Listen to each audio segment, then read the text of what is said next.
Buenos días a todas, a todos. Muchas gracias por su presencia en esta mañana de viernes 28 de octubre de 2022. Vamos a continuar con la sesión que habíamos dejado el día de ayer con relación a el derecho de acceso a la información y el derecho de petición, que decíamos van de la mano. Vimos algunas generalidades relativas al acceso a la información, algunas de sus características que vamos a seguir viendo, para después ligarlo con la idea de el acceso a la información pública, algunas cosas relativas a esto, ¿no? ¿Qué se entiende por información pública? Entonces, bueno, esa parte, ¿no? Obviamente también la cuestión relativa a la litigiosidad, y vamos a hablar en algún sentido de el acceso a la justicia como una variante del derecho de petición, antes de entrar propiamente a la idea del acceso a la información pública. Y esto porque el día de ayer, ¿no? Habíamos comentado algunas cosas relativas a esta modalidad, digamos, de acceso a la información, o bueno, perdón, de derecho de petición. Y entonces nos quedamos con algunas cuestiones, ¿no? Relativas a requisitos de contenido, ¿no? Y si era importante que si lo presentáramos en un idioma determinado, con una forma determinada. Decíamos que pues en realidad no es necesariamente así, ¿no? Pero bueno, entonces vamos a continuar con la parte relativa a, se acordarán, ¿no? Que ayer hablábamos de las competencias, de la distribución de las mismas, de la importancia no solo de dirigirla necesariamente a la autoridad competente, sino lo que tendría que hacer la autoridad incompetente para resolver la petición, ¿no? Se entiende que un órgano o servidor públicos carecen de competencias sobre un determinado asunto. Veíamos la parte administrativa, ¿no? Competencia material y competencia territorial, que se refiere a aquellas cosas sobre las que puede pronunciarse una determinada autoridad, y la competencia territorial, pues el espacio en donde puede ejercer esas atribuciones. Y en el caso del derecho de petición es importante igualmente porque el contenido de la respuesta, pues igualmente puede ser sujeto a una revisión jurisdiccional, y con esto cobra relevancia la idea de la competencia, ¿no? Vimos algunas cosas relativas a la negativa ficta igualmente, pero bueno, cosas que también se analizan, ¿no? O sea, ya decíamos que en el caso de la negativa ficta, la idea de una que se entiende como negada la respuesta que no se otorga en un breve término, pero entonces en la impugnación de la misma, en la impugnación de la negativa, la autoridad, ya sea que conteste, entonces ahí podremos revisar, ¿no? La idea del litigio, en este caso, en materia administrativa federal, es que uno demanda que se configura la negativa ficta a una determinada solicitud, y la autoridad al contestar, ya sea que emite la resolución correspondiente, que inclusive puede ser afirmativa, ¿no? O sea, a ver, la mecánica es: presentamos una solicitud cualquiera, ¿no? Para una cuestión que sea de nuestro interés, ¿no? Ya habíamos puesto las solicitudes de licencias, por ejemplo, alguna autorización de distinta índole, y transcurre el breve término que marca la Constitución, que más o menos se ha entendido jurisprudencialmente que son 3 meses. Ya decíamos, ¿no? Inclusive si esto significa un procedimiento, no solo de índole jurisdiccional, aunque también vimos que se hace extensivo, y por eso vamos a hablar del derecho de petición y sus vertientes en el derecho jurisdiccional propiamente hablando, ¿no? O en los órganos de impartición de justicia. Pero bueno, entonces hay la obligación también de que si se trata de un trámite largo, pues se vaya informando la secuencia del mismo. Pero decía entonces, demando la negativa ficta, y la autoridad al contestar puede inclusive exhibir la resolución si es que la emitió, o emitirla en ese momento y puede ser que el resultado sea que no hay tal negativa, ¿no? Por ejemplo, bueno, no, pues sí, se otorga el permiso o lo que sea. Entonces, pues ahí la consecuencia podría ser ya sea el desistimiento vía ampliación de demanda, el sobreseimiento, si es que tal cosa se satisface la pretensión de la persona. Pero bueno, entonces, pues, la idea no es que la negativa ficta sea siempre, ¿no? O sea, siempre que hay que se entienda que hay una negativa, que la respuesta de la autoridad al contestar la demanda será siempre negativa, ¿no? Podrá ser en términos positivos y entonces ya eso tendrá otras consecuencias procesales. Y si fuera negativa, es decir, la autoridad exhibe la resolución propiamente y podrá, entre otras cosas, decir no se acredita la negativa ficta, en tanto que si bien esto se trata de una resolución en sentido negativo, sí se le notificó, por ejemplo, ¿no? A la persona y entonces vía ampliación de demanda pues, se controvertirá las notificaciones y lo que sea, ¿no? O presenta la resolución, también es en sentido negativo, y vía ampliación de demanda, entonces podremos, entre otras, ¿no? Controvertir la competencia. ¿Qué pasa cuando una resolución la emite autoridad competente? Pues que no puede tener efectos. Entonces, un órgano, un servidor público no tiene competencia para determinado asunto cuando ha quedado excluido de su conocimiento en forma expresa o tácita, ¿no? O sea, es expresa cuando la norma orgánica delimita los asuntos que son de su conocimiento y en correspondencia fija, ¿no? Los que corresponden a un órgano o servidor o servidora pública distintos. Y es tácita cuando la norma prevé, por ejemplo, que un órgano, servidor o servidor público conocerán exclusivamente, únicamente, solamente determinados asuntos, ¿no? Entonces, en clave del derecho de petición, la competencia no puede ser alegada para evitar dar una contestación a la petición elevada, ¿no? Hay jurisprudencias en este sentido, ¿no? Que han decantado por considerar que aún la instancia que carece de competencia tiene que dar respuesta en términos constitucionales, ¿sí? Entonces, bueno, esta, digamos, llamada de atención a los supuestos en que el órgano o servidor público carecen de competencia, debe leerse en atención a la redacción que han propuesto ciertas instituciones jurídicas recientemente, ¿no? Las nuevas previsiones procedimentales, inclusive se ha llegado a plantear la posibilidad de que se presente la petición ante cualquier autoridad, nada más hay cuidado con el concepto de autoridad, y que ésta la tenga como obligación enviarla a la que es competente para conocer el asunto, ¿no? En este último sentido, ¿no? Tratándose de una misma dependencia con diversas unidades o departamentos administrativos, ¿no? Hay criterios de los colegiados, los tribunales colegiados en materia administrativa, que han considerado que en los supuestos en que la autoridad a quien se haya dirigido la petición tenga unidades o departamentos encargados de atender las peticiones formuladas al titular de la dependencia, ese hecho no lo exime del deber de turnar estas peticiones a dichas unidades y hacer del conocimiento del peticionario el trámite que siguieron sus peticiones y a qué autoridad subordinada se remiten. Voy a poner un ejemplo aquí en derecho electoral, ¿no? Que sucede tanto en competencia como en la vía, ¿no? Ustedes saben que la Ley General de Instituciones y Procedimientos Electorales y la Ley General de Medios de Defensa en materia electoral contempla varias acciones, ¿no? Varias vías posibles dependiendo de la elección de que se trate, dependiendo de los sujetos titulares de los derechos subjetivos públicos que se vayan a reclamar, si son ciudadanos, si son diputadas, diputados, por ejemplo, ¿no? Si son partidos políticos y dependiendo de la elección también, ¿no? Van variando los medios de defensa.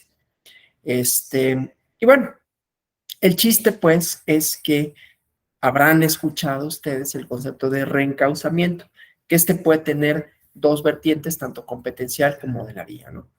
Y ahorita voy a poner un ejemplo más de cómo garantizar en todo caso el derecho de petición, aún en ausencia de una vía idónea para hacer valer una acción determinada, un derecho subjetivo público determinado, ¿no?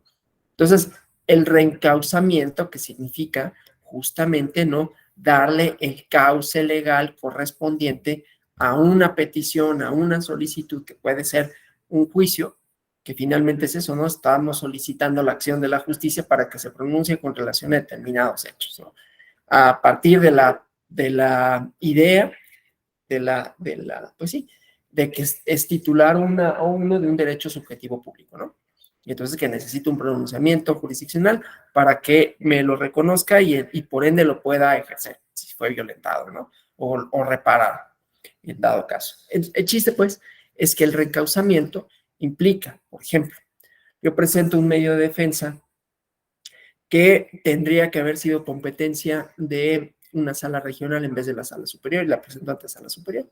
Esta, en vez de desecharla de plano, es decir, es incompetente porque con fundamento en tales artículos de la Ley General de Medios de Defensa en materia electoral, es competencia de las salas regionales y por lo tanto se desecha de plano, ¿no? Sino que se reenvía a la sala que por competencia corresponde, por competencia territorial, ¿no? Dependiendo de, igualmente, ¿no? Del lugar en donde se dictó la resolución, en caso de que sea esa la cuestión, ¿no? Entonces, se reencausa, o reencauzamiento también entendido como un medio de defensa que se intentó que no es el idóneo. Dada la pluralidad de medios de defensa, ¿no?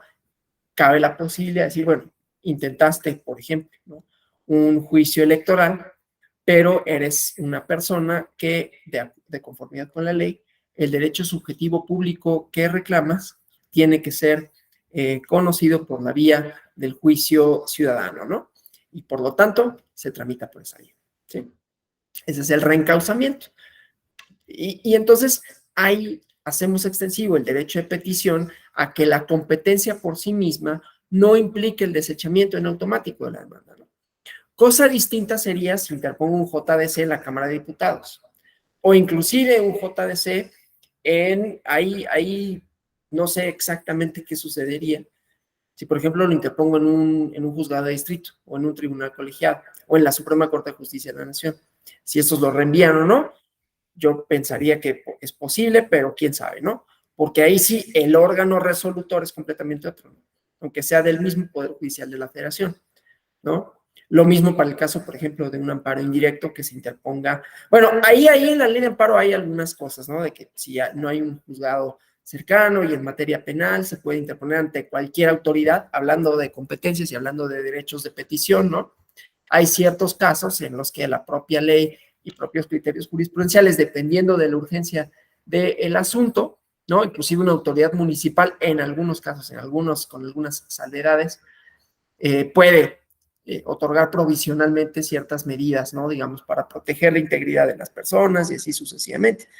Hay un caso famoso, yo les recomiendo, que no tiene completamente, bueno, no está completamente relacionado con la parte del derecho de petición, pero hay un libro del ministro en retiro, Genaro Góngora Pimentel, que se llama La suspensión en materia administrativa, y cuenta una anécdota, ¿no? De una persona que es como de los primeros ejemplos de la suspensión, que lo iban a fusilar. Y entonces, pues lo llevaban, ¿no? Y le piden a una autoridad, así, a viva voz, que no lo hagan, ¿no? La autoridad carecía de competencia material y territorial para decir, suspéndanlo, y sin embargo lo hace, ¿no? Una autoridad municipal, ¿no? Obviamente esto no te puede eximir de que hagas el trámite correspondiente si no es por la urgencia del asunto, ¿no? Cabe esa posibilidad. Entonces, solo para decir que la competencia no necesariamente es una camisa de fuerza y que la idea garantista, como se ha desarrollado el derecho de petición, tiene distintas manifestaciones. Y voy a otra, son dos. En materia electoral, como ven, si el derecho de petición lo podemos hacer extensivo, perdón que me haya puesto a mascar chicle, pero no tengo agua, entonces estar hablando me dificulta un poquito la garganta y todo, ¿no? Entonces, me disculpo, no sé bien, pero no tengo algo de tomar y necesito refrescar la garganta. Y lo único que tenía a mi alcance eran esos chicles. Entonces, perdón.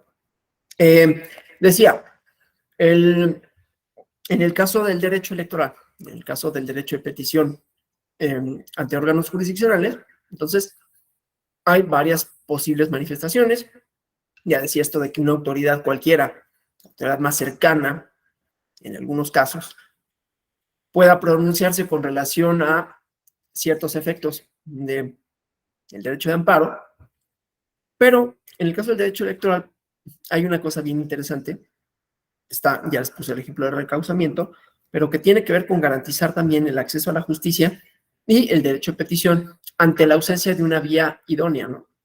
Ya les decía, la Ley General del Sistema de Medios de Impugnación en materia electoral contempla varias posibles vías procesales dependiendo de del tipo de acto o elección que se trate, del titular o la titular del derecho subjetivo público. Serán distintas vías procesales, pero ¿qué sucede? Porque ha sucedido cuando no existe una vía idónea, ¿no? Entonces, ¿qué se hace? Voy a poner dos ejemplos. En el año 2006, 2007, 2006 propiamente, con motivo del conflicto electoral por la propaganda, entre otras cosas, ¿no? Que se había dado en beneficio o en perjuicio de una coalición, hubo un reclamo ante el Instituto entonces Federal Electoral para que sancionara a determinadas personas, ¿no? Que habían tenido una participación, vamos a decirlo así, de dudosa legalidad en la elección. Y el INE respondió, el IFE entonces, respondió que no podía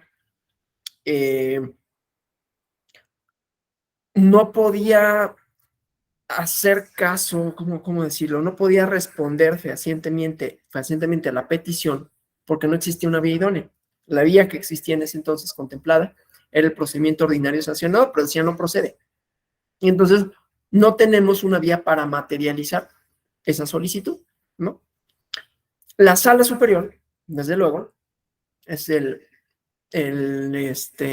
SUPRAP 16 diagonal 2006, contesta, 16 o 17, diagonal 2006, contesta que la falta de vía, ya no solo de competencia, ¿no? Que la competencia obviamente es material. Si no me puedo pronunciar sobre eso, entonces no soy competente. Pero la falta de una vía no puede significar la denegación de justicia, ¿no? Y entonces le dice, pues hay que instrumentar un procedimiento para atender esa queja, ¿no? Que son los orígenes del procedimiento especial sancionador. Después se incorporó en la legislación, pero ahí le ordenaron al INE que instrumentara un procedimiento, bueno, entonces era el IFE, que instrumentara un procedimiento expedito que pudiera dar respuesta a esa solicitud de sanción, independientemente de si se sancionaba o no. Si no, no le puedes dejar de responder. Esa es la cosa, ¿no? No tanto, que claro que importa, ¿no? La respuesta, la calidad de la respuesta. Y ayer veíamos, ¿no? Algunas cosas con si la suspensión en materia administrativa, si se tenía que pedir de alguna determinada manera, si se puede deducir de los hechos, tanto los fundamentos de derecho, aún en ausencia de la cita propiamente de ellos, que pudiera deducirse la causa de pedir, esto ya lo saben, ¿no? Y entonces la respuesta que garantice en la medida de lo posible que la autoridad no fue omisa, ¿no? Pero no basta con decir no. En todo caso hay que decir por qué no. Entonces a veces es más fácil decir que sí, ¿no? Pero claro, esto también tiene ciertas restricciones jurídicas. En fin, el chiste es que eso, ¿no? La respuesta. Entonces, ante la ausencia de la vía, pues instrumentala en ese caso, ¿no? Para que por lo menos haya un procedimiento, una investigación que independientemente del resultado, pues responda a eso, o sea, que no se quede en la denegación de justicia con decir, pues es que no tengo competencia ya, ¿no? Ante la ausencia de cualquier otra autoridad que se pueda pronunciar sobre una pretensión legítima como lo es, conoce al menos del caso, revisa las pruebas y pronúnciate con relación a esto, ¿no? Bueno, y el otro ejemplo, ya ha nacido el procedimiento especial sancionador, aunque no se restringe al procedimiento especial sancionador, es el juicio electoral. El juicio electoral, sabrán o no, que es una vía procesal que no está contemplada en la legislación, pero que se ha instrumentado para garantizar la respuesta jurisdiccional, es decir, para garantizar tanto el acceso a la justicia como el derecho de petición ¿no? En el sentido de que cuando hay algún supuesto en donde el sujeto o la persona que reclama para sí ser titular de un derecho subjetivo público y no existe una vía idónea, entonces se tramita vía juicio electoral, ¿sí? Entonces, bueno, insisto, ¿no? Reencauzamiento o la instrumentación de una vía idónea, pues una vía genérica, como es el caso del juicio electoral, que no es específica, sino es genérica para todos aquellos asuntos en donde no exista una vía idónea. Y ante el equívoco de la vía, ¿sí? El reencauzamiento también, ¿no? Entonces, reencauzamiento por competencia, porque además no necesariamente siempre la competencia del órgano resolutor es clara, ¿no? Hay algunos asuntos en materia electoral que en la distribución de competencias, ¿no? Hay acuerdos generales, se dice, bueno, pero en tratándose de estos casos son competencias de salas regionales o de sala superior y así sucesivamente. Entonces, muchas veces cuando no hay claridad con relación a la competencia, no se declina nada más, sino que se dice, hay una consulta competencial a la sala superior, ¿no? Y pongo otro ejemplo de derecho electoral también, que tiene que ver con la plenitud de jurisdicción.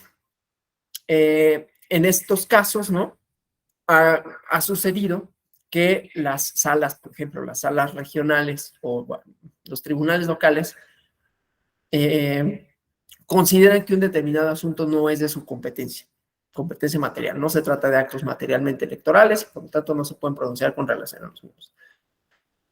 Y en el medio de defensa correspondiente ante las salas regionales, siendo que así proceda, la sala regional determina que sí es competente, ¿no? Pero, ¿no? Podría reenviarlas y decir, pues pronúnciate porque si eres competente. Pero como tienen facultades constitucionales los órganos de gobierno, si eres competente y no obstante me pronuncio, ¿no? Esto, insisto, para garantizar una respuesta. ¿Por qué? Porque en el caso de las impugnaciones que se hacen a una autoridad jerárquicamente superior, de nada sirve, o no para todos los casos es útil en aras de garantizar una respuesta.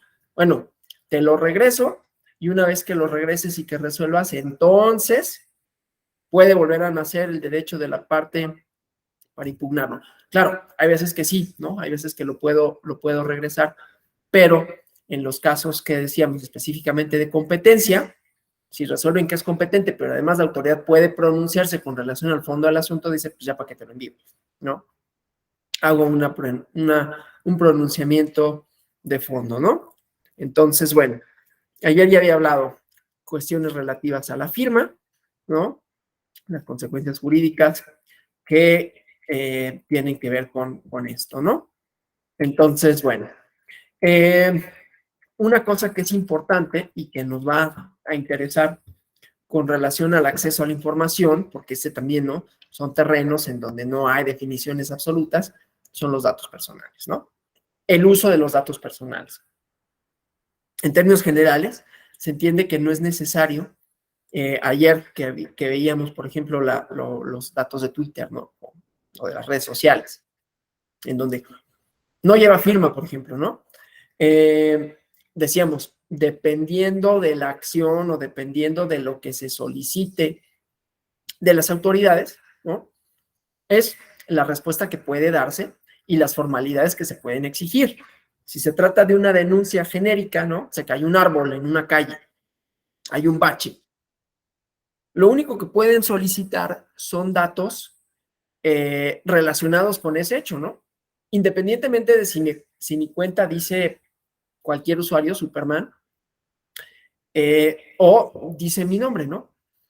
Y no tendrían por qué exigirse mayores datos, ¿no? Esto sucede, o sea, como ven, esto tiene muchas manifestaciones, ¿no? Esto sucede, por ejemplo, cuando uno llama a los servicios de emergencia. Normalmente sí piden datos personales, que desde luego es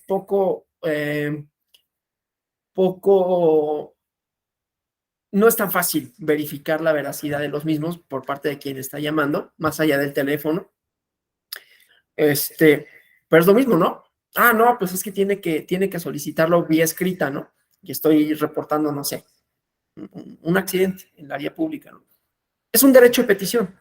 ¿no? Estoy solicitando una autoridad que envíe a un vehículo de emergencia, que atienda una situación. Entonces, dependiendo de la naturaleza de esto, va a ser las formalidades que se vayan a requerir.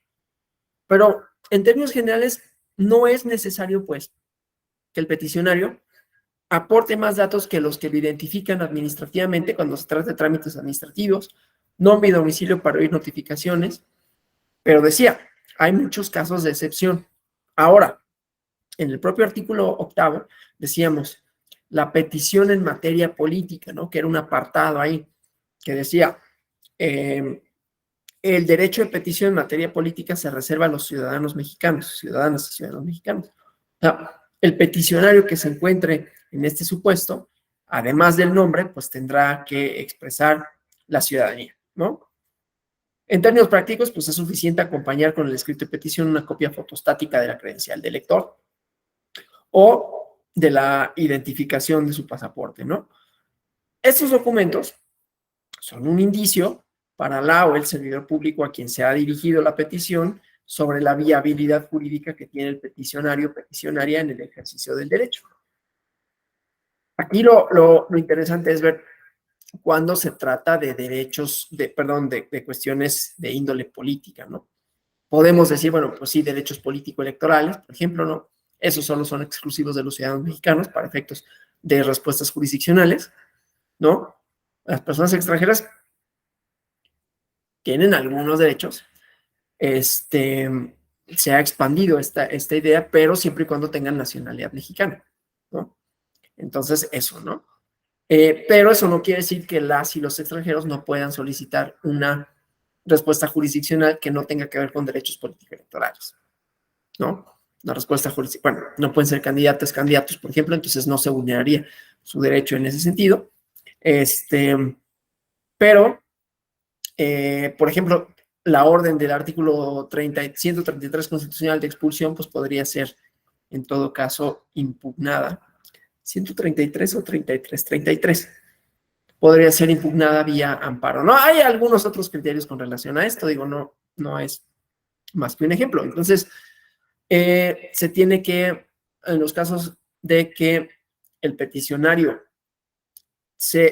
la solicitud se relacione con derechos políticos, entonces hay que acreditar la nacionalidad y se puede dictar, en todo caso, por parte de la autoridad, un acuerdo que imponga algún requisito reglamentario, pero limitándose a la prueba de que el peticionario queda comprendido con la exigencia constitucional y entonces nada más decir, bueno, preséntame, ya sea copia certificada o acude con tu documento original para su cotejo, por ejemplo, ¿no?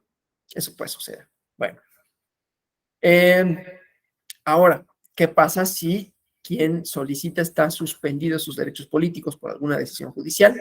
Entonces, la autoridad ejecutora tiene que notificar esta circunstancia igualmente, ¿no? Al órgano encargado de cuestiones electorales para que conste así en el padrón, ¿sí?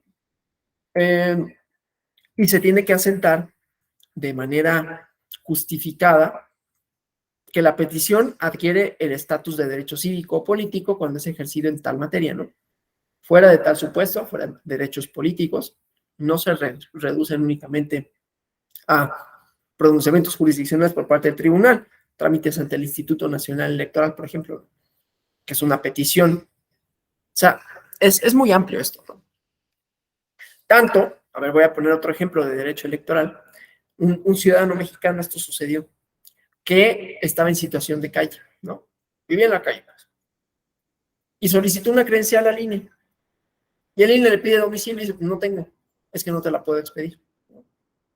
Entonces esa persona acude bueno, mediante obviamente un abogado, una persona, ¿no? Que representa sus derechos al Tribunal Electoral, ¿no? El Tribunal Electoral dice, pues expídesela. O sea, que no tengas un domicilio, por ejemplo, no exime la autoridad de que no tengas un documento de identificación oficial, máxime que te permite no solo ejercer derechos políticos, que desde luego no podría negársele a una persona, más allá de la dificultad logística que eso podría suponer, qué sección, ¿no? ¿Cómo le hago, no? Y entonces dicen, bueno, pues vive en algún lado, se vive en la calle, pero más o menos, ¿no? Tiene algunas referencias geográficas que podría dar de su paradero, pero además, no solo sirve para ejercer derechos político-electorales que no podrían negársele por el hecho de estar en una situación de vulnerabilidad tal como vive en la calle, sino que se sirve para una identificación. Inclusive si quisieras ser beneficiario de algún programa que supusiera vivienda, te van a pedir el INE, ¿no? Entonces, no te puedo expedir esto porque no tienes INE, y no tienes INE porque no tienes domicilio, imagínense, ¿no? Si no te puedo dar vivienda porque no tienes INE, y no tienes INE porque no te doy vivienda. Entonces, esto, ¿no? Solo para decir la importancia inclusive que tienen las interpretaciones jurisdiccionales a la hora de materializar esos derechos, ¿no? Que confieren otros, ¿sí? Entonces, bueno, esto, ¿no? Solo si se trata en este caso es un derecho político, en principio, porque me sirve para ejercer el voto, ¿no? Y para tener una representación finalmente territorial.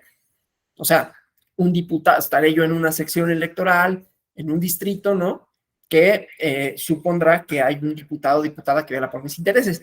A falta de domicilio, ¿no? ¿Qué pasa, no? No, pues se te tiene que garantizar ese derecho. No solo se te tiene que dar una respuesta, eso es lo que me importa también, ¿no? No solo es la respuesta, porque la respuesta sería no tienes domicilio y por lo tanto no te puedes pedir la credencial. Esta respuesta tiene que ser adecuada, y aquí en materia de derechos políticos, de manera tal que garanticen, ¿no? Máxime, por ejemplo, que este documento, ¿no? Es un documento de identificación esencial. A veces el pasaporte no basta, eso es algo absurdo, ¿no? Pero uno puede llegar a un banco y llegas con el pasaporte y dice, no, es que necesito tu INE, ¿no? No, pues no, me robaron, se me perdió. No, pasaporte es una identificación oficial. La cédula profesional tendría que bastar, pero no siempre basta. Entonces, o insisto, ¿no? El acceso a otro tipo de derechos, a, no sé, programas sociales, el INE resulta un documento de identificación esencial. Entonces, el hecho de no tener domicilio, porque vivo en la calle, no puede ser una causal para negar, ya estando en una situación de vulnerabilidad, ¿no? Negar un derecho político así, ¿no? Entonces, bueno, esto solo para ver cuáles son las posibles manifestaciones en esto relativo a derechos políticos, ¿no? Porque decía, no solo se restringen a pedir un pronunciamiento jurisdiccional por parte del Tribunal Electoral, sino todo aquello que tiene que ver con el ejercicio de los mismos y su garantía, ¿no? Los documentos sine qua non para poderlos ejercer es la credencial, que además tiene, ya decíamos, otros alcances. Bueno, entonces, esto, ¿no? Bueno, la cuestión de las amenazas o ofensas, ¿no? Que igualmente, pues ya saben, el respeto, ¿no? Lo cual no implica que en ocasiones, cuando se formula una queja por maltrato, por ejemplo, el peticionario describa hechos concretos, utilice expresiones ofensivas, si son parte del relato, ¿no? No son dirigidas a la autoridad que se presenta la petición, ¿no? Este elemento, ¿no? Eso es fundamental porque representa la cristalización de la buena fe, ¿no? Que en principio anima tanto a las partes que ejercitan el derecho de petición como a aquellos que la Constitución obliga a respetarlo, dando respuesta a la solicitud. En principio, el ejercicio de derecho de petición puede realizarse en cualquier momento, ¿no? No requiere que exista una actuación previa de algún órgano o servidor público.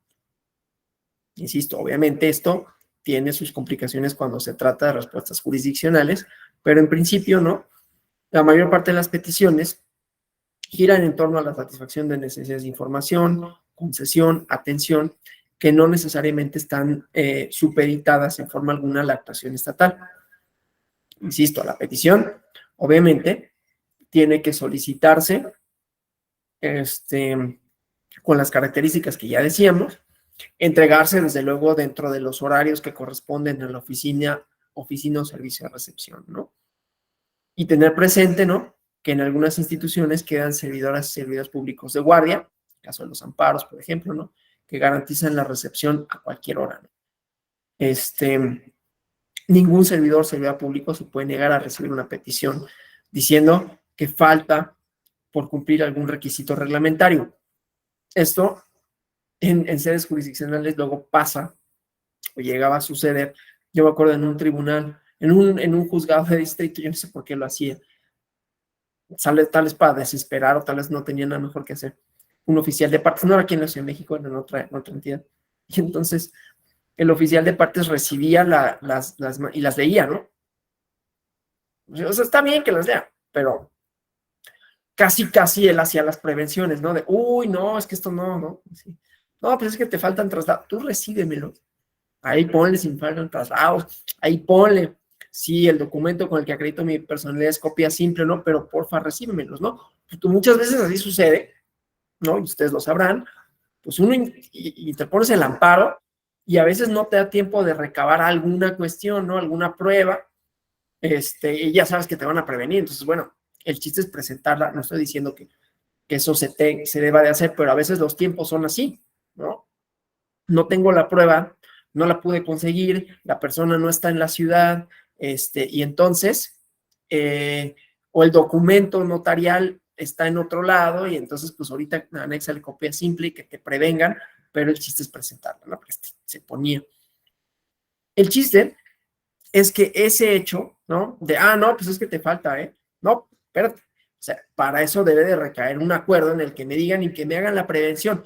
Todas estas son manifestaciones, pues, del derecho de petición, en donde no nada más es que la persona que recibe lo sella de recibido y le va a dar el trámite correspondiente, pero no es que en ese momento te formule la respuesta, porque la respuesta en esta índole burocrática, en el mejor de los sentidos, ¿no?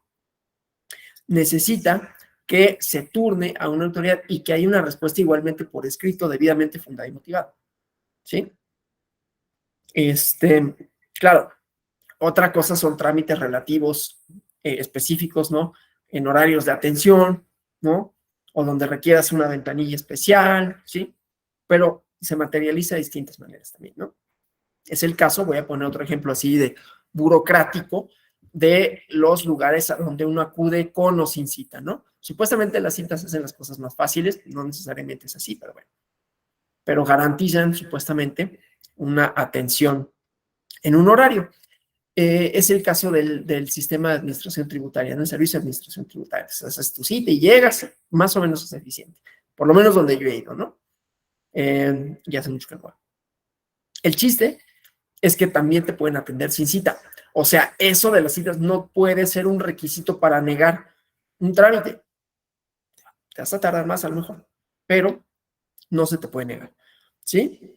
Entonces, la actitud de servidores públicos que niegan la recepción o en su momento la atención aduciendo que no estás con cita, viola el derecho de petición, ¿sí? Entonces, bueno, no sé si aquí haya alguna pregunta, ¿no? Ya para pasar bien a la parte del acceso a la información. Sí, Fernando Zamora. Buenos días. Sí, muy concreta. Coincido con todo lo que ha dicho, porque lo he vivido, tanto como litigante como funcionario jurisdiccional. Y me surge esta duda: ¿qué pasa cuando en el derecho de petición no es algo establecido? O sea, muchas veces ejercemos el derecho de petición con algo novedoso, inclusive creo que a todos nos ha pasado, bueno, somos abogados, o aunque no lo seamos, que surge una nueva normativa y hay un cambio en la normativa, ejercemos el derecho de petición y nos contestan diciendo, no, porque esto no existe, no, porque esto es de otra autoridad, sin atender a los cambios, o inclusive haciendo una petición que no está, como ellos nos dicen, es que no viene en mi catálogo, ¿no? O no, pues es que aquí eso no lo conocemos. Y coincido en que se debe de maximizar el derecho de petición, pero digo, me surge esa duda, Sí. ¿cómo opera, pues? Claro. A ver, voy a dar una respuesta primero documental y luego una respuesta práctica, ¿no? En los actos administrativos, todos los actos administrativos tienen la obligación de que cuando se emiten, deben de contener o deben de indicarle a la persona cuál es el medio de defensa a través del cual podría hacer valer la nulidad de ese acto, ¿no? Es decir, el acto administrativo, en la parte de atrás dice, este acto podrá ser impugnable o será impugnable mediante tal juicio interpuesto ante tal con fundamento y tal, ¿no? Esa es una manera, digamos, de indicarle al particular que puede controvertir el contenido del acto, ¿no? Ahora, en el caso de las peticiones que son, digámoslo así, novedosas, o que justamente hay un cambio de normativa. Primero, en todo caso, tiene que hacerse del conocimiento de la persona que solicita la información el cambio de normativa. Porque ahí ya, o sea, por un lado, ya le estoy haciendo saber en todo caso que su petición se encuentra, digamos, aquí les voy a hacer una referencia, ¿no? A esta cosa que es la reserva, ¿no? Pero entonces podemos decirle, bueno, ¿sabes qué? Cambió la situación a partir de la cual tú puedes dirigir esta petición y por lo tanto queda por dilucidar si se puede solicitar a otra autoridad que se pronuncie con relación a esto, pero si hacemos extensivo esta parte que yo decía del contenido del acto administrativo que te debe de indicar cuál es el medio de defensa, entonces se tendría que indicarle al particular, en todo caso, hay dos posibles, indicarle al particular, en todo caso, cuál sí sería la autoridad correspondiente, pero si la autoridad correspondiente pertenece a la misma estructura jerárquica, es el propio Poder Ejecutivo y no solo el Poder Ejecutivo, es la propia Secretaría de Finanzas, lo que tendría que hacerse sería remitirla. ¿Por qué? Porque cuando se interpone, o sea, yo lo interpongo, no sé, un trámite del SAT, ¿no? El SAT es un laberinto, para bien y para mal, ¿no? Y entonces yo no sé, por ejemplo, si lo debo de dirigir a la administración local de finanzas o a la administración local de auditoría fiscal. Y lo dirijo y ni siquiera lo dirijo a eso, sino lo dirijo a la administración local, ¿cómo se llama esta? Bueno, administración local jurídica, ¿no? Al jurídico. Entonces el jurídico lo recibe y dice, es que esto le corresponde a la administración local de auditoría fiscal. Pero, primero, cuando yo lo interpuse ante el SAT me lo selló, ¿no? La administración local jurídica, ¿no? Administración jurídica local, se llama. Lo sella.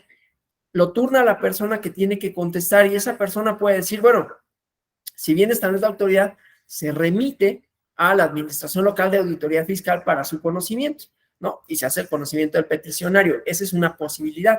La otra, que sería un poquito absurda en todo caso, porque pues, si son las mismas autoridades podrían remitírselo y decirle, oye, no me compete a mí. No obstante, eso sí tendría que indicarse, no obstante, es a la autoridad, es a la administración local de auditoría fiscal a la que le corresponde y por lo tanto preséntalo ante ella, ¿no?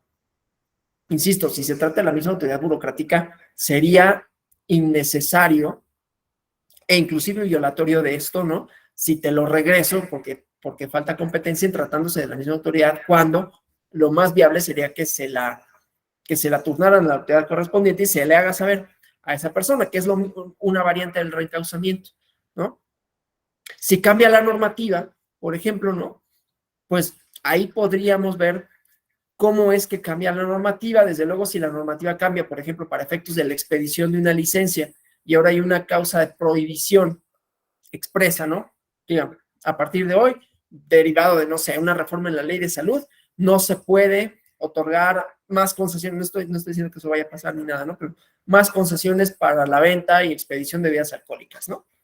Entonces, pues lo único que se le hace saber al particular en ese sentido es, pues cambió la normativa, tú lo presentaste cuando esa normativa ya estaba vigente y por lo tanto no te lo puede expedir, ¿no? Entonces, creo que en ese sentido es como se tendría que subsanar eso, ¿no? Nunca alegar la cuestión de competencia para dejar de dar respuesta, a menos que se trate totalmente de una autoridad diversa. Si yo acudo al Poder Legislativo y en la oficialidad de partes presento una demanda de amparo y estoy en la Ciudad de México, ¿no? Por ejemplo, ¿no? Porque ya decíamos, ¿no? Estas vertientes del amparo de que se puede interponer ante cualquier autoridad en caso de que no haya alguna específica, ¿no? Pero acudo, pues me van a decir, pues es que aquí no es, ¿no? Y en ese sentido, yo no estoy completamente cierto de que entonces el legislativo tendría la obligación de, no te preocupes, yo lo remito al juzgado de distrito, ¿no? Y entonces, pues ya, me interpuse ante cualquier autoridad y fue interpuesta en tiempo, ¿no? Sí tiene como algunas salvedades en ese sentido, pero si se trata del mismo organismo burocrático, tendrá que remitirlo a la autoridad correspondiente si su organigrama es complejo, e insisto, en cambios de normativa, pues hacerle saber que su derecho no procede justamente por cambios de normativa. No sé si con eso responda completamente a la pregunta. Sí, bien. ¿Alguna otra cuestión? Gracias. No, al contrario, gracias. ¿Alguna otra cuestión relativa a esto para pasar a el derecho de acceso a la información? Que como saben, ¿no? El derecho de acceso a la información es una vertiente, desde luego, del derecho de petición. Nada más que aquí no solo estamos solicitando, y ahorita vamos a la protección de datos personales, ¿no? Y a estas cosas de que en Internet tienen sus complicaciones justamente, ¿no? Por aceptar las cookies. Yo no sé mucho de esto, ¿no? Pero sí sé que pueden tener implicaciones otras y ya lo iremos viendo. El chiste, pues, es que es una vertiente del derecho de petición, pero aquí ya no nada más se solicita una respuesta que atañe a mi persona, ¿no? Si yo pido que se expida una licencia, si yo pido la expedición de una credencial de lector, si yo pido una respuesta jurisdiccional, lo haré en ejercicio de un derecho, pero formulando una solicitud de un pronunciamiento por parte de una autoridad que me va a afectar a mí o a mi representado, en caso de que lo sea, en mi esfera pública, ¿no? En mi esfera privada, ¿no? En el caso del acceso a la información, lo que estamos solicitando es cosas relativas al funcionamiento de los órganos del Estado. Había una teoría dentro de las teorías del Estado que decía que el Estado es algo así como una caja negra, ¿no? Hay una serie de insumos, una serie de inputs, decían, y luego quién sabe qué pasa ahí dentro, y los resultados son política pública, ejercicio presupuestal, y así sucesivamente, ¿no? El derecho de petición, como hemos visto, está vinculada con una idea de la democracia, en donde, desde una perspectiva liberal, en el mejor sentido posible de esto, ¿no? De decir, libertades políticas individuales, que eso siempre habrá que problematizarlo de otra manera, es decir, los alcances de esta doctrina, pero ese es otro tema que alguna vez trataremos, si gustan, en una conferencia o algo, ¿no? Los problemas con el liberalismo, y todos los significados que tiene, todas las vertientes que tiene y ha tenido, y la problemática que tiene entenderlo desde su perspectiva más, va a ser como contraintuitivo lo que yo diga, pero su perspectiva más conservadora, que es la perspectiva de John Stuart Mill y John Locke, ¿no? Que es muy reducida en realidad, pero que de ella abreva mucho de nuestra democracia liberal, pero eso ya tendrá otros espacios para discutirlo. El chiste es la idea de libertades políticas que se oponen al Estado, ¿no? O que en este caso se ejercitan para que el Estado lleve a cabo una determinada acción con relación a la persona, con relación a mí o a ustedes, ¿no? Y cómo se materializa y cómo debe garantizarse. Pero acá se trata de conocer decisiones y funcionamiento del Estado como ente, ¿no? Desde la idea de, porque esas son muchas de las solicitudes, tienen que ver de cómo y en qué se gasta, ¿no? El ejercicio de los recursos. En donde ya no basta nada más la idea de la representación, la idea de la cuenta pública, para que se tenga por colmado la idea de el equilibrio presupuestal, la idea de su debido ejercicio, ¿no? Sino ciudadanas y ciudadanos, ¿no? Que quieren conocer, por la razón que sea, aquí no necesariamente tiene que estar justificado mis porqués, sino simple y sencillamente la información con la que trabajan los gobiernos será, en su mayoría, o alguna de ellas, pública, ¿no? Tiene muchos aristas, estamos en medio de que esto va a tener mucho más resonancias, esto de los distintas, ¿cómo decirlo?, filtraciones, no solo la más reciente, que no voy a decir su nombre, pero ya saben cuál es, pero todas las otras filtraciones que ha habido de información, y entonces siempre está la cosa de cuál información es pública y cuál no, y cuál debe ser conocida y cuál no, y nunca está claro necesariamente, ¿no? Pero bueno, entonces hay una sinergia, pues, entre el derecho a la información y el derecho de petición, porque ambos participan del principio constitucional de interdependencia, ¿no? Entonces, bueno, esta correlación entre una y la otra ha tenido varias dimensiones, ¿no? En donde la Suprema Corte no ha establecido que ante la omisión de responder una solicitud de acceso a la información, se puede estimar que como consecuencia se transgrede el derecho de petición, ¿sí? Entonces, vamos a ir viendo esa parte, ¿no? Entonces, el acceso a la información puede suponer, como decía, la omisión o la no garantía del acceso a la información puede suponer la omisión de una autoridad de dar respuesta a una solicitud en ese sentido, ¿no? Y que por lo tanto, la no respuesta, la no garantía del acceso a la información, se convierte en una violación directa al derecho de petición, ¿no? Entonces, bueno, estoy aquí haciendo un poquito, obviando un poquito toda la idea del derecho al acceso a la información a la que voy a regresar, ¿no? Esto solo para primero hablar de la correlación que existe entre una y la otra, ¿no?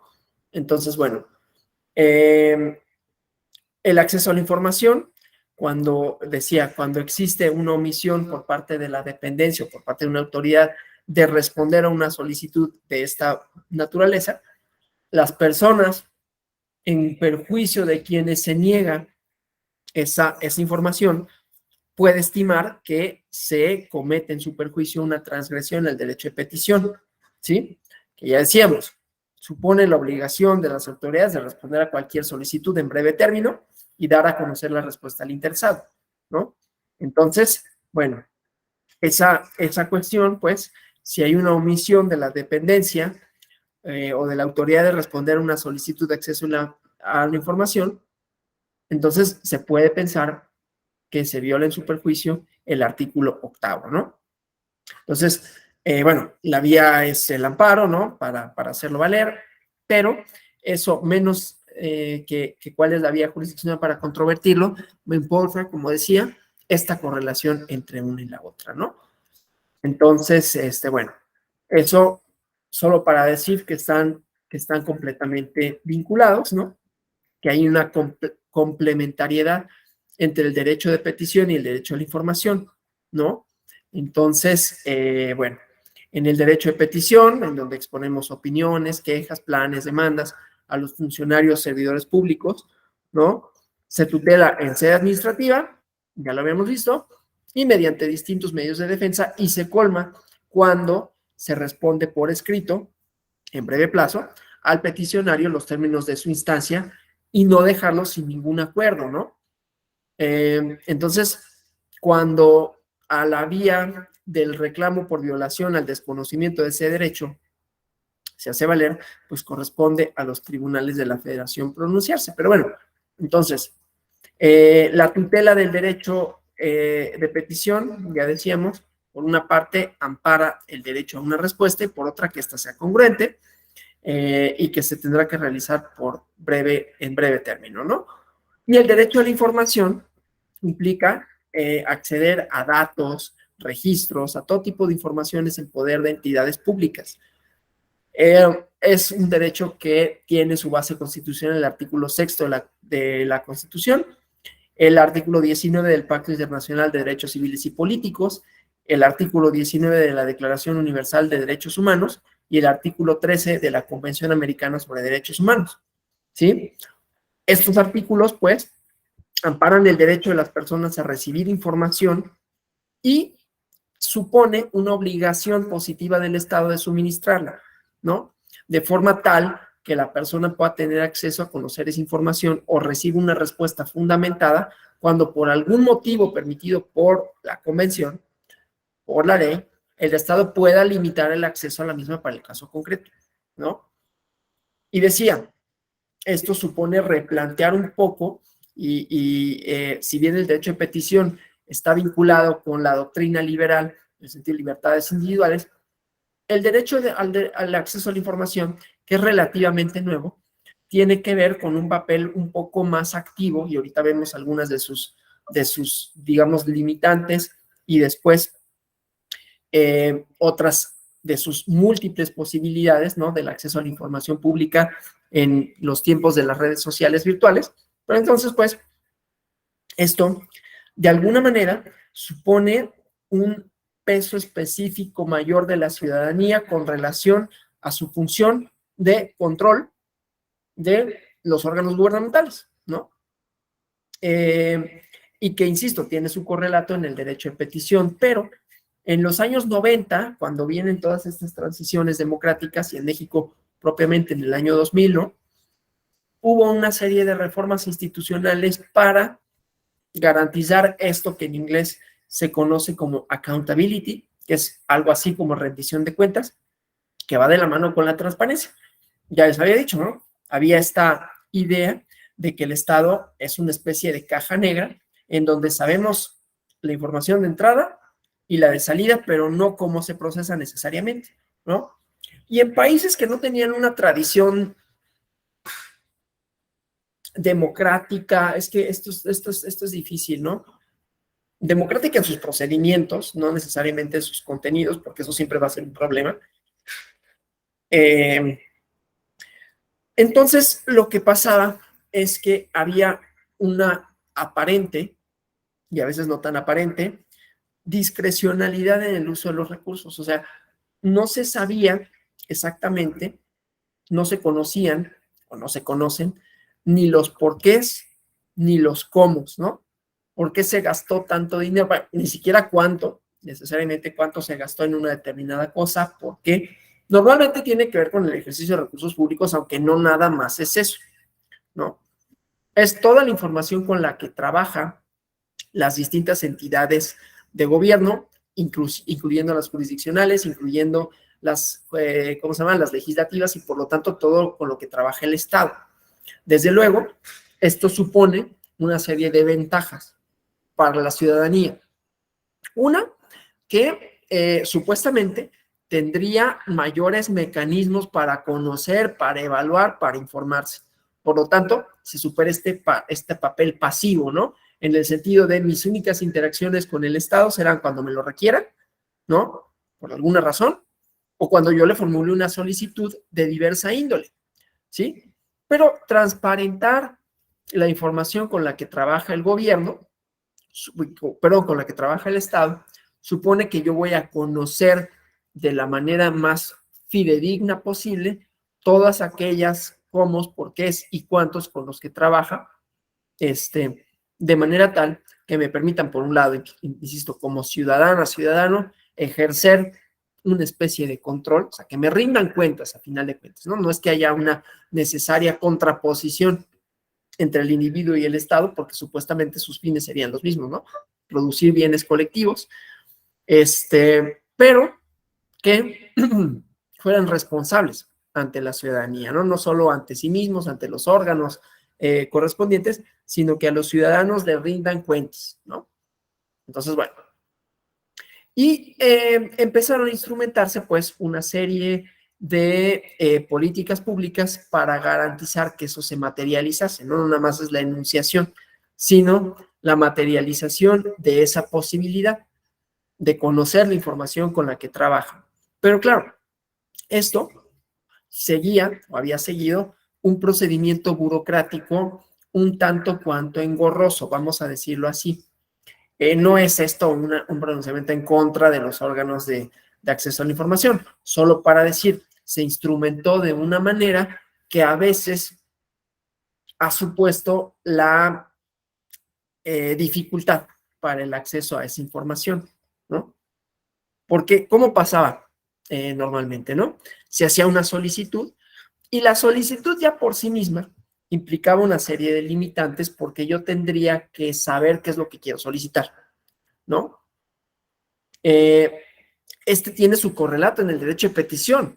Cuando yo pido algo, estoy pidiendo algo específico, no pido cualquier cosa, no es como, pido, pues no sé, pues lo que sea, ¿no? Quiero saber algo, ¿no? Quiero saber algo en específico. ¿Cuánto dinero se destinó Normalmente tiene que ver con recursos, pero no se limita a eso, ¿no? Ahorita voy a poner un ejemplo de un libro que es muy bueno, no tiene nada que ver con esto, pero que tiene que ver con el derecho a acceso a la información por investigaciones periodísticas, académicas, etcétera, ¿no? El chiste es que necesito información previa con relación a aquello que quiero saber, ¿no? Entonces, quiero conocer, y voy al ejemplo del libro, ¿no? Hace unos años, unos reporteros se hicieron la pregunta, ¿no? En medio de estas políticas públicas de la criminalidad y de cómo se le hace frente y todo lo que ha supuesto en términos de violencia, inscritos ellos en la idea de que es indeseable tener al ejército haciendo labores de seguridad pública, decían, bueno, pero ¿por qué? ¿Por qué un soldado decide accionar su arma, ¿no? O sea, disparar y matar, ¿no? Y así se llama el libro, se llama La Tropa, porque mata a un soldado. Independientemente del contenido, que es muy interesante, ellos cuentan en su labor periodística cómo se hicieron información que no les daban, ¿no? Y no se las daban porque aquí el acceso a la información, como decía, no toda información necesariamente, aunque nunca está claro cuál sí, cuál no, es pública en términos de que se pueda dar a conocer. No necesariamente significa negar el derecho de petición, porque el derecho de petición estaría garantizado y aquí vamos a entrar en conflicto, ¿no? Con la respuesta. Esa información está clasificada. Luego se convirtió en un arma, ¿no? También de los gobiernos, es decir, esa resérvala, ¿no? Y se encuentra reservada, protegida y por lo tanto no se puede dar a conocer hasta que pasen tantos años, ¿no?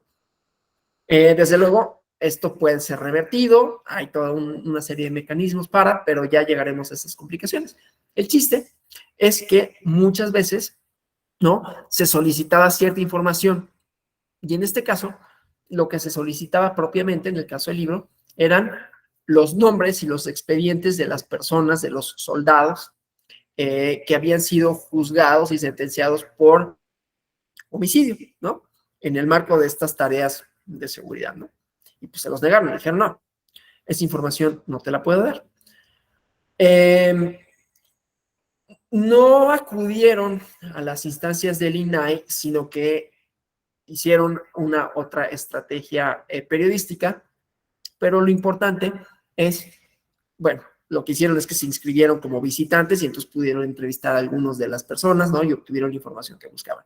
Lo importante aquí es que entonces el derecho de acceso a la información requiere de un conocimiento previo de aquello que se quiere saber, ¿no? Lo cual parecería lógico hasta cierto punto, pero aquí estamos hablando de la actuación de los órganos del Estado en la instrumentación de diversas políticas públicas, cualesquiera que éstas sean, o del ejercicio de recursos, ¿no? Por un lado. Por otro lado, está la idea de, bueno, ¿qué información es pública o no y por qué? La reserva de información. Y luego, por otro lado, o sea, esto para decir, no es ocioso que existan los institutos de acceso a la información, porque entonces no solo van a delimitar, no solo van a dirimir, no solo van a exponer las razones por cuáles determinada información, si es pública o no, cuáles son sus alcances, qué datos deben de protegerse y cómo, ¿no? Entonces, toda esta estructura es a lo que más o menos ha tratado de dedicarse más allá de las complicaciones temporales que pueda suponer. Ahorita voy a eso, ¿no? Entonces, bueno, el chiste es que está esto, ¿no? ¿Qué información es pública o no? No es necesariamente claro decir por qué. Y entonces ahí vamos a encontrar una serie de controversias con relación a cuáles son los alcances y en todo caso, si sí es pública, qué datos podrán no hacerse públicos, ¿no? Entonces uno llega, por ejemplo, a mí me tocaba en el tribunal en donde yo estaba y decía, bueno, yo quiero conocer, no yo, pero una persona, este expediente, ¿no? ¿Qué datos podían omitirse o qué datos debían omitirse, ¿no? Para efectos de yo no te puedo negar, por ejemplo, el acceso al expediente, pero sí te puedo negar los nombres de las personas que interpusieron la demanda, los montos, ¿no? El domicilio, ¿no? Entonces, esto también tiene su vertiente con los datos personales, ¿no? Que pueden darse a conocer y se hace extensivo otras cosas, ¿no? Como ciertos, había la controversia si, por ejemplo, los sueldos, ¿no? De las personas servidoras públicas, por qué sí, por qué no. Y en otros apartados, la operación misma del Estado, ¿no? Si esto comprometía algunas funciones, si es o no, si está vinculado o no con la seguridad nacional. Entonces ahí tenemos una serie de dificultades para el acceso a la información. Me voy a detener en la parte de los datos personales, porque esto tiene muchas posibles vertientes y muchas posibles manifestaciones que no únicamente, decía, se trata de el acceso a la información sin el uso, sino el uso que se le dan a los datos, aún cuando este de derecho de petición y este acceso a la información sea pública o no, ¿no? Entonces, ahí hay una serie de cosas y cómo tendría que intervenir el Estado, porque, insisto, el derecho de acceso a la información también tiene su correlato en la protección de datos personales, no únicamente de las personas que son parte del Estado o de ¿cómo se llama? Bueno, los recursos humanos, ¿no? La arquitectura burocrática, digamos, o no, del Estado, las personas que hacen posible y que tienen funciones distintas para que se garantice el funcionamiento de los órganos públicos. No nada más de estos se deben y se pueden proteger, aunque no siempre está claro qué sí y qué no, sus datos personales, sino de los usuarios, ¿no? Y esto tiene muchas otras posibles implicaciones en donde decimos, bueno, los datos personales, ¿no? ¿Cómo garantizarlos cuando se hace uso, por ejemplo, de redes sociales? Que tiene manifestaciones en la esfera pública y que tiene efectos en la misma, ¿no? O sea, todos ustedes sabrán, habrán escuchado, ¿no? De esto de Cambridge Analytica, ¿no? De las cosas con los algoritmos. Fíjense, les voy a contar, perdón por la anécdota, ¿no? Pero cómo esto funciona y cómo puede tener implicaciones políticas, ¿no? Yo, por razones del trabajo, estoy ahorita traduciendo unos documentos del italiano al español por una cuestión ahí con un convenio que tenemos en la Escuela Judicial con la Universidad de Siena, ¿no?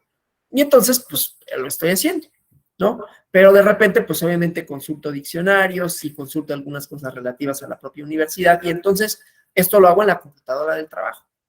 Pero ya hoy en la mañana y desde ayer me empiezan a llegar notificaciones de videos, cosa que podría ser intrascendente y que además me interesan, de videos de conferencias de la Universidad de Siena, que nunca me habían aparecido, ¿no?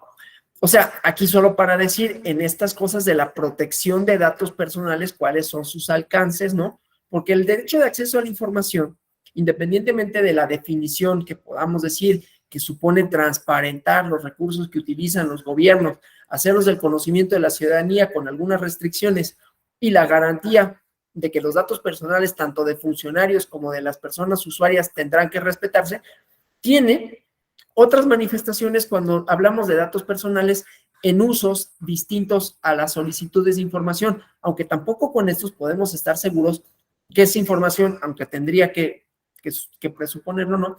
Que esa información no pueda llegar a otros lugares, ¿no? Ha habido algunos reportajes, ¿no? Con relación a esto, del uso indebido de datos o la supuesta, yo no sé si haya sido cierta o no, ¿no? La supuesta venta, ¿no? De algunos datos personales a empresas, ¿no?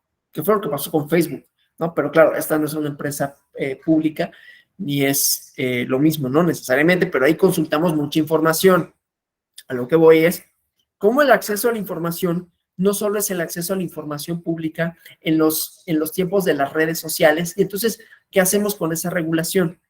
Si nosotros lo limitásemos a derecho de petición por parte de las autoridades públicas constituidas, que tiene su correlato o que tiene su extensión al acceso a la información pública gubernamental, entonces no habría mayor problema. Las autoridades gubernamentales están obligadas a responder. Esa respuesta no necesariamente tiene que ser que el acceso a la información es ilimitado.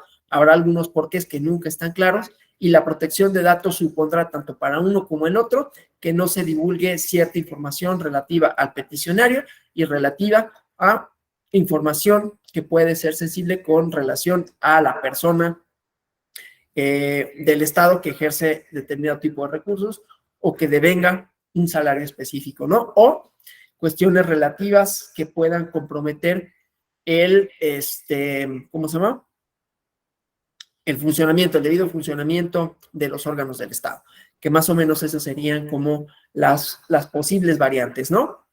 Más allá del proceso burocrático que pueda seguirse, ¿no? Esto de que solicito la información vía intranet, con plazos breves igualmente, ¿no? Se me da una respuesta de se ha canalizado tu solicitud, una respuesta primera que puede ser controvertida ante el organismo correspondiente de acceso a la información y ahí se redefine, ¿no? Cuáles son los alcances, por qué sí, por qué no. Y luego que esto pueda ser asimismo materia de ámbito jurisdiccional, ¿no? De amparos y que llegue inclusive, porque ha llegado a veces, ¿no? A la Suprema Corte de Justicia de la Nación y que digan, no, sí, dale esa información o restríngela. Todos esos estira y afloja, vamos a decirlo así, que pueden existir entre la publicidad, que sería como una de las directrices de las democracias contemporáneas, ¿no? Hacer público la mayor cantidad de información posible. Claro, nos hemos ido dando cuenta que hay mucha información que no se hace del conocimiento público por su sensibilidad, no necesariamente que esto sea algo bueno, pero bueno, entonces, esas distintas cosas. Ahora, ¿qué pasa cuando somos usuarios, como lo somos todos, ¿no? Así como vimos la vertiente del derecho de petición a las autoridades con relación a las redes sociales, ¿qué pasa cuando como usuarios de las mismas de estos espacios virtuales también se pueden, no quiero decir filtrar, pero pueden ser conocidos por órganos más allá del gobierno o de los mismos gobiernos, ahorita lo vemos, ¿no? Las limitaciones que hay para estos datos sensibles de las personas, ¿no? Y que puedan no solo decir, bueno, pues me sale un algoritmo y la recomendación de Amazon, ¿no? De películas, oye, qué buena idea. Yo no sabía que existía esta película, pues la recomendación me gusta, ¿no? Con base en tus me gustas, en mi línea de tiempo de Twitter, ¿no?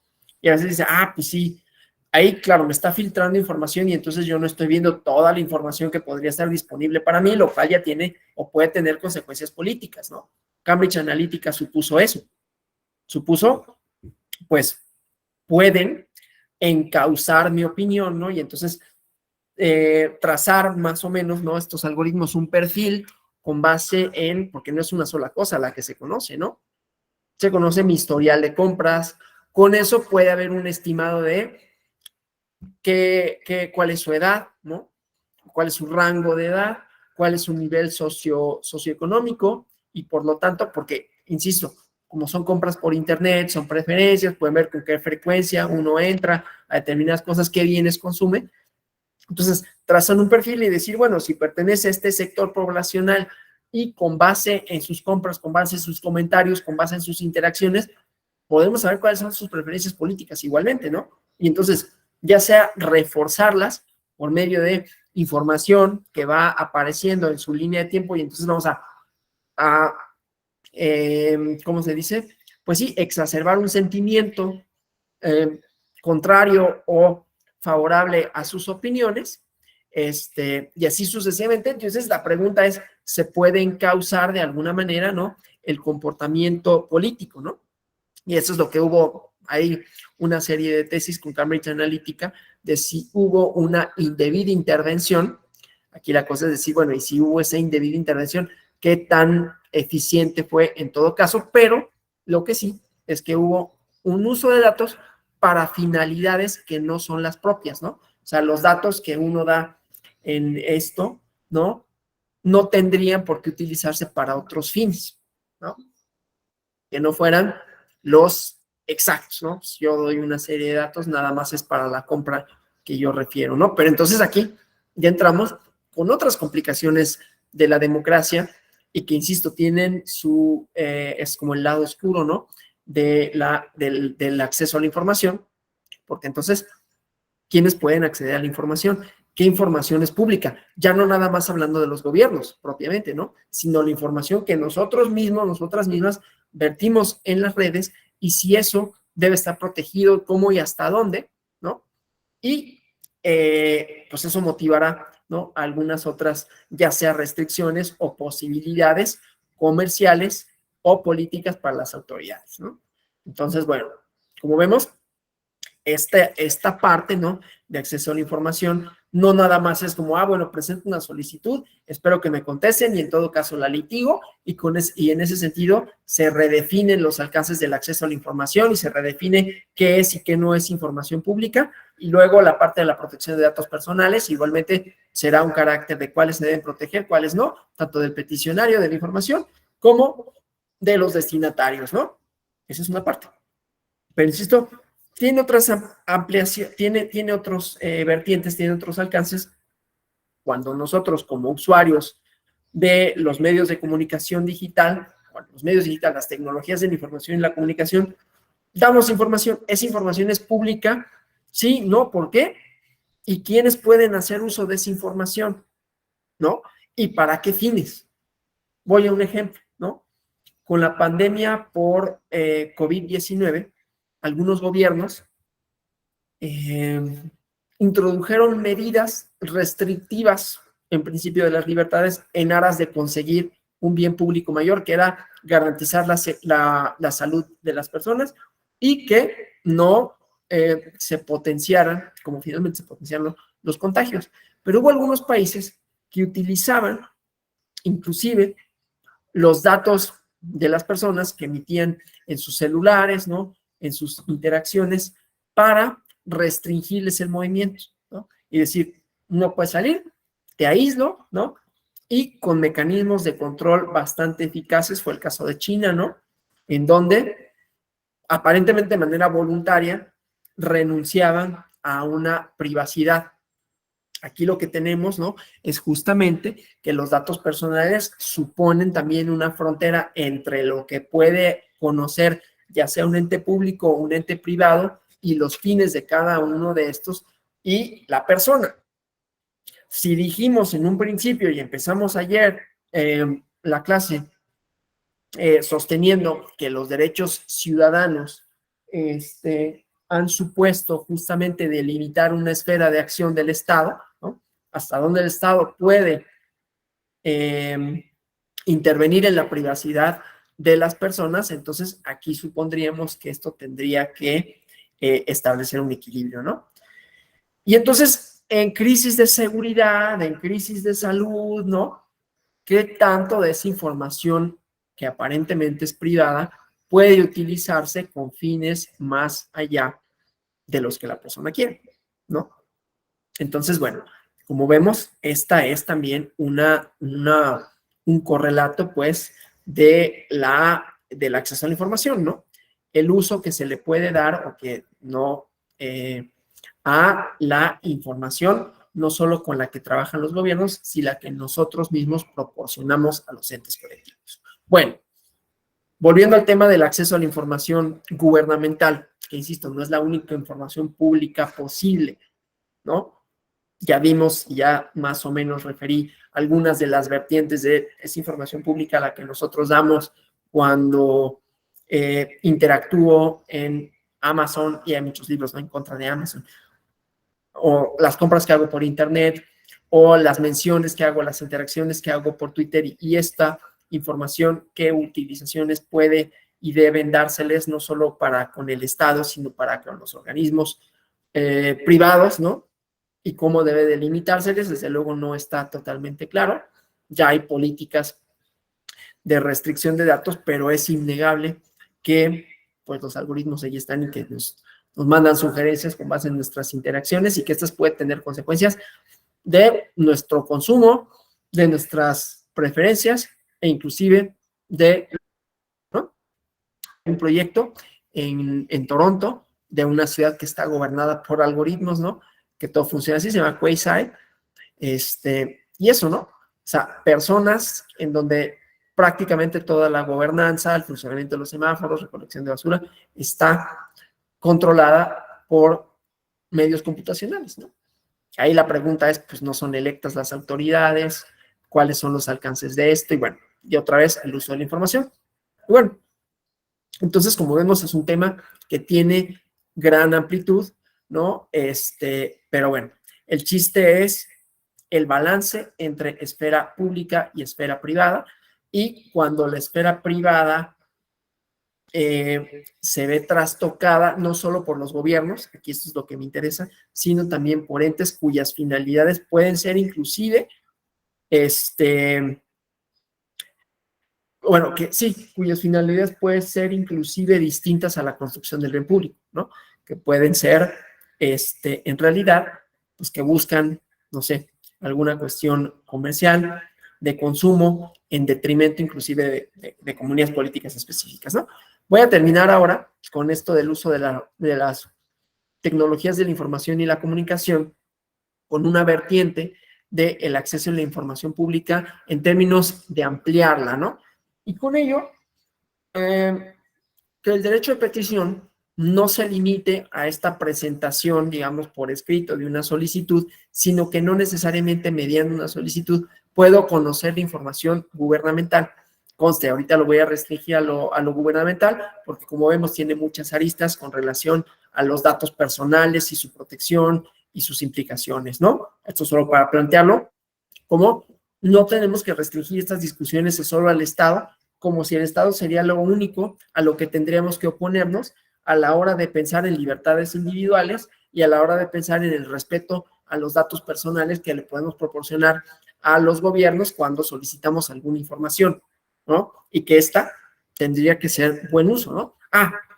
Esta persona está solicitando, no sé, documentación relativa a cuánto dinero ingresa a las arcas públicas y se gasta en sueldos y salarios de determinados funcionarios. Póngalo en la lista negra, ¿no? O sea, ahí entra una primera protección. El derecho de petición también tendrá, en su correlato del acceso a la información, también tenderá a proteger que esa relación entre los individuos, entre la ciudadanía, el acceso a la información como una vertiente de la accountability, de la rendición de cuentas y la transparencia, no serán entonces motivo para perseguir a determinados sujetos. ¿De qué anda indagando? ¿Qué le importa? ¿No?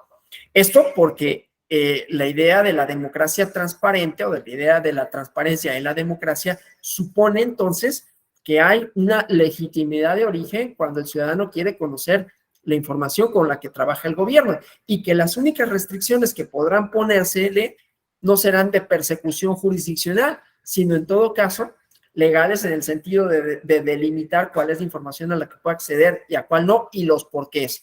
E insisto, esto nunca estará determinado para todo momento y en todo tiempo, ¿no?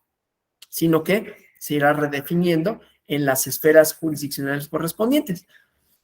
Y luego, pues ya decía, ¿no? La vertiente del uso privado o aparentemente privado que pueda darse la información que no necesariamente es pública. Entonces, tiene como distintas manifestaciones, pero sí el hecho de no ser perseguido por solicitar una información correspondiente y esto tendría que garantizarse y desde luego no es necesariamente así. Pero bueno, eso es como digamos el ideal. Pero entonces había comenzado al hablar del acceso a la información de información, no quería repetir la palabra, ¿no? De información previa o de datos previos que ya tendría yo para entonces solicitar. Ya sé más o menos qué quiero y a quién se lo deseo solicitárselo. Pero eso es un filtro. Porque ¿qué pasa si no? Pues no es que necesariamente yo tenga algo en específico que quiera conocer, solamente quiero conocer cómo trabaja la Cámara de Diputados, cómo trabaja la Secretaría de Hacienda, cuáles son sus bases de datos. Ojo, con eso no quiero decir que pueda conocer, esta es la idea de la protección de los datos personales, que pueda conocer cuánto pagó de impuestos una persona en particular y cuál es su RFC. Por eso siempre hay estos datos y que tendrán que ser protegidos y encriptados y bueno, ¿no? ¿Qué información es pública y qué no? Y qué puede hacerse del conocimiento de otras entidades y cuáles no, y cuál deberá de ser su uso debido, ¿no? Sino, bueno, la base de datos para determinar, por ejemplo, el número de contribuyentes, cuántos impuestos ingresaron por concepto de IVA, cuánto se devolvió. Y aquí sí puede ser, bueno, ¿y a quién se devolvió y por qué razones? Si fueron entidades, fueron a personas, bueno, pues a lo mejor no el dato de la persona, pero si fueron industrias, es legítimo conocerlo si, por ejemplo, se devolvió a una empresa determinada una cantidad importante de impuestos, si no hay por qué, ¿no? Y entonces ahí tenemos como diferentes vertientes. Y ahorita voy a llegar a una electoral que me interesa en particular, que tiene que ver con la fiscalización de recursos, ¿no? Pero bueno, entonces, eso. Y ciudadanía que no necesariamente ya tiene información previa a partir de la cual formule una solicitud, sino una curiosidad general. Cómo funciona, cómo trabaja, quiénes son, qué hacen, ¿no? Y entonces viene esta otra vertiente, que es los estados abiertos, ¿no? Que son, ya no necesitas nada más, y no con ello significa prescindir de, pero ya no necesitas nada más de los institutos de acceso a la información, insisto, no que con ellos se prescinda de los mismos, sino que en todo caso, todo ciudadano, ciudadana, pueda, con la única restricción, que no es menor, pero ese es otro tema, de acceso a una conexión de internet, pueda conocer el trabajo, pueda conocer los documentos, ya sea gubernamentales, ya sea legislativos, ya sea jurisdiccionales, las decisiones, los porqués, los integrantes, su currículum de haberlo, ¿no? Y así sucesivamente, toda la información con la que trabajan los gobiernos, la que producen, bueno, no toda, ¿no? Porque siempre habrá restricciones en este sentido, ¿no? Pero la mayor parte posible, ¿no? Entonces, igualmente, para la idea de construir ciudadanos, ciudadanas activas, ¿no? Que en su papel de ciudadanía, pues puedan hacer o tengan mejores elementos objetivos para hacer una evaluación de sus gobiernos, pero también para crear una especie de sinergia, ¿no? O sea, no solo el acceso a la información supone todavía como una relación un poquito de desconfianza, ¿no? Porque solicito, porque me niegan, porque me dan. Aquí es como plenamente damos a conocer esa información con la que trabajamos, la mayor parte de esta, ¿no? Además a través de software libre, ¿no? Para aquellas cosas que puedan, no todas son susceptibles de, ¿no? Pero para aquellas cosas que puedan, por ejemplo, bases de datos que se puedan descargar y que se puedan correr en algún programa estadístico y verificar si la información es fidedigna, si está bien hecha, ¿no? Entonces, todo eso como vertiente de lo mismo, ¿no? Y bueno, por último, la fiscalización, porque ya decía, ¿no? Una cosa es la ciudadanía que de buena fe puede solicitar algo a una autoridad, sea un trámite, sea una respuesta jurisdiccional, sea la expedición de un documento, sea información que le resulta de interés porque es un periodista y quiere saber algo y hacer un reportaje, ¿no? Sin que esto implique persecución judicial por haber solicitado y accedido a esa información, que esas son garantías que van de la mano. Una investigación académica, ¿no? Que busque igualmente esas finalidades y que desde luego esa tendrá su correlato en hacer pública esa información que se conoció, que se procesó y darla a conocer a los medios de comunicación o darla a conocer en una, decía, investigación académica y así sucesivamente. Pero la otra es el ejercicio de facultades de las autoridades cuando éstas tratan de garantizar la persistencia de condiciones de equidad, ¿no? Porque ya decía yo, la cuestión relativa a el acceso a la información tiene una vertiente de cuando ciertos entes, sean públicos, sean privados, pueden acceder a la información de las personas, a qué información pueden acceder, por qué pueden acceder, con qué motivos y qué uso le pueden dar. Entonces, aquí invertimos la relación y son los gobiernos o los entes gubernamentales, los entes del Estado, ¿no? Que pueden en determinado momento considerar que cierta información es indispensable para tomar una serie de medidas de política pública, ¿no? Ya sea para contener la expansión de los contagios, en donde ahí estaríamos limitando un poco los derechos de la ciudadanía. Yo nunca estoy muy de acuerdo, por ejemplo, con esas cosas restrictivas de que, porque en China hasta había medidores, ¿no? De infrarrojos, ¿no? Pero además, por los celulares de las personas casi podían saber en dónde te encontrabas exactamente y mandarte de regreso a tu hogar, ¿no? Entonces, bueno, eso supone limitar ciertos derechos ciudadanos que para nosotros nos parecen y son inviolables, ¿no? Pero entonces decía, esto cuando se trata de garantizar el funcionamiento de la esfera pública, también tiene que ver con qué información pueden tener las autoridades, ¿no? Ya voy ya nada más para hablar de esto, a las facultades de verificación con que cuentan las autoridades hacendarias, ¿no? La Unidad de Inteligencia Financiera y el Instituto Nacional Electoral, que se contraponen con otras libertades, como lo son el secreto bancario, el secreto fiduciario, ¿no? Y entonces, como esto igualmente ha ido redefiniendo el acceso a la información, en este caso, de entes privados o de entes no necesariamente públicos, pero que tienen, ¿no? Efectos en lo público. Entonces, como vemos, son una serie de cosas, ¿no? Son una serie de, o sea, es un conglomerado, es un rompecabezas no necesariamente obvio, bastante difícil, que se va materializando tanto en ejercicio de facultades, en el sentido estricto de decir sí, no y por qué, como en la intervención que puede haber en determinados momentos, ¿no? Por parte de las autoridades para asegurar la consecución de bienes públicos, ¿no? Entonces, otra vez, para decir, esto no está totalmente definido para todos los casos, para todos los efectos, y siempre se va reelaborando y va ampliando o disminuyendo las definiciones tanto de ciudadanía como del ejercicio de las facultades de las autoridades, ¿no? Bueno, preguntas hasta aquí, comentarios que desean formular.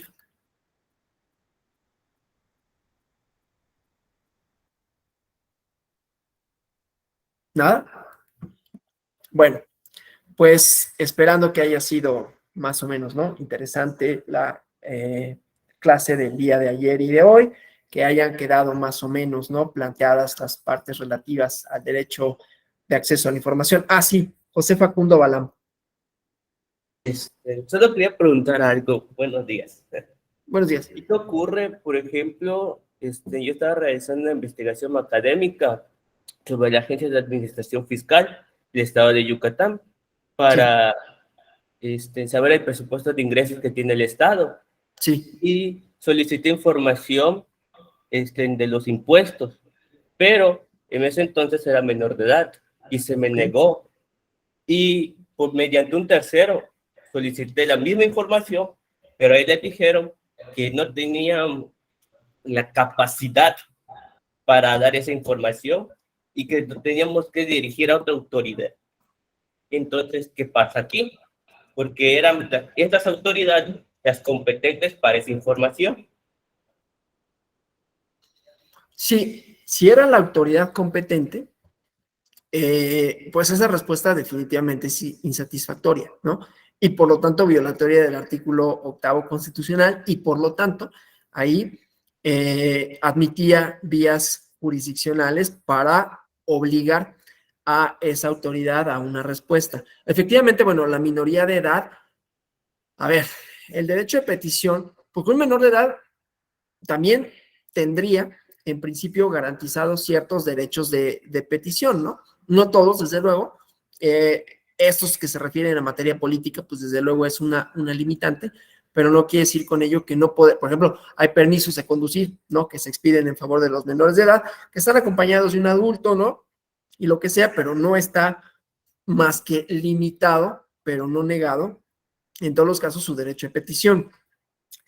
Como ya habíamos dicho, aducir incompetencia no es una respuesta suficiente, sobre todo si se hizo ante la autoridad, por lo menos en términos generales, que correspondía. Esta tendría que haberla reenviado, de manera tal que mi consejo sería, esta es una de las dificultades, qué bueno que lo preguntó, de las dificultades que a veces aparecen con el derecho de acceso a la información, que no solo puede suponer tiempos de respuesta indeseables o indeseados, por un lado, ¿no? O sea, se tardan en contestarme, y a veces en ese tardarse en contestarme, pues ya la información que sí me dan, cuando me la dan, pues ya no me sirve de mucho, ¿no? Yo quería hacer un reportaje, es un decir, ¿no? Con relación a cifras actuales y de repente pues resulta que en 2022 las cifras con las que cuento son de 2020 y entonces pues ya la información no es actual, aunque no con ello deja de ser fidedigna. Eso por un lado, pero por otro lado, cuando me responden en sentido negativo y yo puedo intentar una vía jurisdiccional, pues ¿qué pasa si no tengo ni el tiempo ni los medios para contratar un abogado y entonces resulta en una justicia denegada. Digo, hay abogados de oficio en materia federal, ¿no? Un instituto de defensoría de oficio en las entidades a la que uno podría acudir. Aquí no se trata de una instancia federal, pero sí podría ser oponible, o bueno, se podría interponer un amparo indirecto o acudir ante el organismo de acceso a la información para solicitar que le ordene a esta autoridad para que proporcione la información correspondiente, ¿no? Entonces, bueno, siempre estos ejercicios de publicidad son difíciles y tienen ese tipo de limitantes. Entonces, yo creo que esa respuesta es insuficiente, no solo porque si sí se trataba de la autoridad en origen competente, lo que dijo era insuficiente, y que si no era propiamente la competente porque tiene una organización burocrática diversa, tendría que habérsela remitido a quien sí podía dar la respuesta, ¿no? Pero entiendo que esa siempre es una posibilidad para que una autoridad deje de cumplir con el mandato constitucional. ¿Alguna otra pregunta, comentario? Bueno, si no hubiera nada más, les agradezco, ¿no? Por su atención, por su participación, por su asistencia. Gracias a ustedes, insisto, esperando que haya sido satisfactorio, ¿no? En términos conceptuales, en términos de desarrollo, de la sesión. Y bueno, que tengan un muy buen fin de semana, igualmente, ¿no? Que descansen y nos vemos en alguna otra sesión, alguna otra actividad de la Escuela Judicial Electoral. Muchas gracias y bueno, nada, buen día. Hasta luego.